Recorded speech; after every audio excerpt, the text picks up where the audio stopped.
buraxılışımızda Əmək və Əhalinin Sosial Müdafiəsi Nazirliyinin 142 çağrı mərkəzinin fəaliyyəti ilə bağlı faydalı olacağını düşündüyümüz bir məlumatı sizinlə bölüşəcəyik.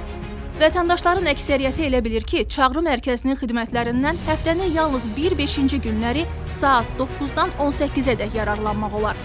Əslində isə qeyri-iş saatlarında və qeyri-iş günlərində də 142 çağrı mərkəzi ilə əlaqə saxlayaraq səsli menyu vasitəsilə ünvanlı sosial yardımla bağlı müraciətin nəticəsi, əlilliyin qiymətləndirilməsinə dair sonuncu göndərişin nəticəsi, uşağın anadan olmasına görə birdəfəlik müavinətlə bağlı müraciətin cari statusu ilə bağlı məlumat əldə etmək mümkündür. Bunun üçün 142 qısa nömrəsinə zəng edərək bir neçə sadə seçim etmək kifayətdir. Səsli menyu vasitəsilə eyni zamanda zəng sifarişi xidmətindən də istifadə etmək mümkündür.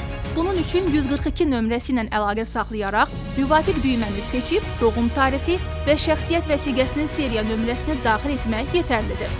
Vətəndaş iş saatlarında zəng etdikdə onunla gün ərzində, qeyri-iş saatlarında zəng etdikdə isə növbəti iş günü ərzində əlaqə saxlanılır. Vətəndaşlar həmçinin Nazirliyin e-sosial portalında zəng sifarişi bölməsi üzərindən müraciət etməklə də bu xidmətdən yararlana bilərlər.